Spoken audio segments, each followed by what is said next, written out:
Hello friends, मैं हूं सुब्रजीत। आज मैं डिस्कस करूंगा एक रिपोर्ट के बारे में।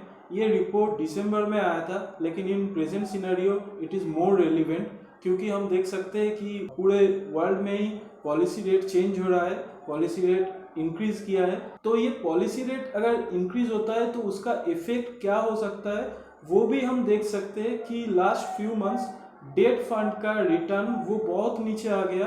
3 to 4% अभी मैक्सिमम डेट फंड रिटर्न दे रहा है।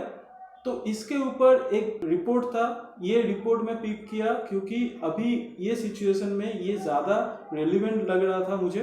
तो ये रिपोर्ट के बारे में ही बात करते हैं। तो यहाँ पे क्या बोल रहा है कि प्रेजेंटली जैसे हम देख सकते हैं कि लिक्विड फंड जो 3 to 4% रिटर्न देता ही है, इसके साथ साथ बहुत सारा अदर कैटेगरी जैसे कॉर्पोरेट बॉन्ड फंड या बैंकिंग पीएसयू से लेकर medium term long term fund में भी हम देख सकते हैं कि रिटर्न बहुत कम दे रहा है, जो बहुत लॉन्ग टर्म का फंड होता है। जैसे निप्पॉन इंडिया का निवेश लक्ष्य फंड, ये भी अभी बहुत लॉन्ग टर्म का ये फंड है, लेकिन इसका भी रिटर्न बहुत कम हो गया है।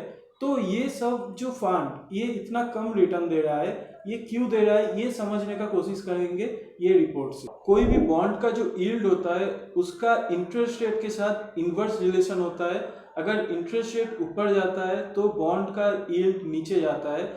इसीलिए अभी प्रेजेंट सिनेरियो में हम देख सकते हैं कि जितना भी बॉन्ड फंड है मार्केट में, वो सारा बॉन्ड फंड मतलब डेट फंड जितना भी है, वो सारा डेट फंड जिसका ड्यूरेशन जितना ज़्यादा है उसका अभी रिटर्न उतना कम आ रहा है, क्योंकि उसका यील्ड नीचे जा रहा है। लेकिन इसके साथ साथ हम ये भी देख सकते हैं कि धीरे धीरे मार्केट रिकवर कर रहा है, जो कोविड क्राइसिस था उससे बाहर आ रहा है, और इसलिए अभी जो बिजनेसेस है वो अभी चालू हो रहा है। इसलिए क्रेडिट रिस्क फंड जो है, जिसपे क्रेडिट रिस्क थोड़ा ज़्यादा होता है, थोड़ा लोअर ग्रेडेड जो बॉन्ड होता है उस पर इन्वेस्ट करते हैं, उस पर थोड़ा ज़्यादा रिटर्न मिल रहा है अराउंड 8-9%। लेकिन बाकी सारा जितना बॉन्ड फंड है जिसपे थोड़ा हायर क्वालिटी बॉन्ड में इन्वेस्ट करते हैं, उस पर रिटर्न बहुत कम आ रहा है। तो ये इंटरेस्ट रेट हाइक अभी हो क्यों रहा है? मेनली इंटरेस्ट रेट हाइक होने का जो मेजर रीजन बोला जाता है वो है कि अभी इन्फ्लेशन इतना ज़्यादा हो गया है। जैसे यूएस में हम देख सकते हैं कि लास्ट 40 ईयर्स में सबसे ज़्यादा इन्फ्लेशन चल रहा है, 7 to 8% पहुँच गया इन्फ्लेशन, और इसीलिए यूएस रेट हाइक किया है रिसेंटली। और अगर रेट हाइक होगा तो बॉन्ड का यील्ड नीचे आएगा।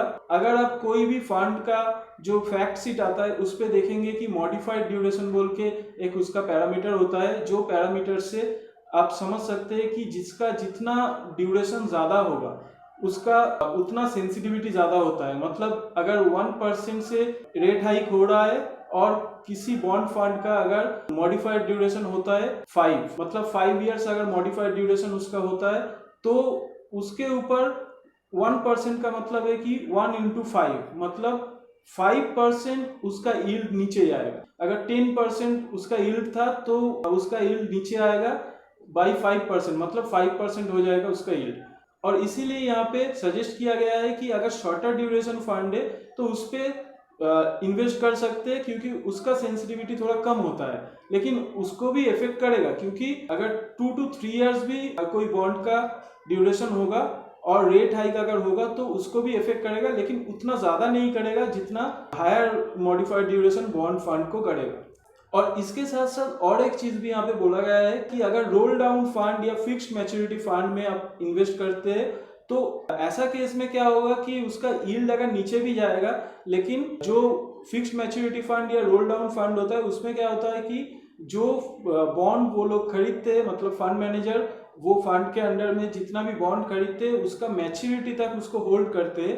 तो अगर ऐसा स्ट्रेटेजी फॉलो कर रहा है कोई फंड, तो उस केस में क्या होता है, उसका रिटर्न जो यील्ड की वजह से कम होने का चांसेस कम होता है। लेकिन आपको दिखाएगा इन लाइव बेसिस पे कि उसका भी रिटर्न कम हो रहा है, लेकिन एक्चुअल में क्या होता है कि वो एंड तक होल्ड करेगा वो सारा बॉन्ड, इसीलिए उसका जो भी ओरिजिनल कूपन रेट है वो रियलाइज होगा, इसीलिए यील्ड उतना मैटर नहीं करेगा।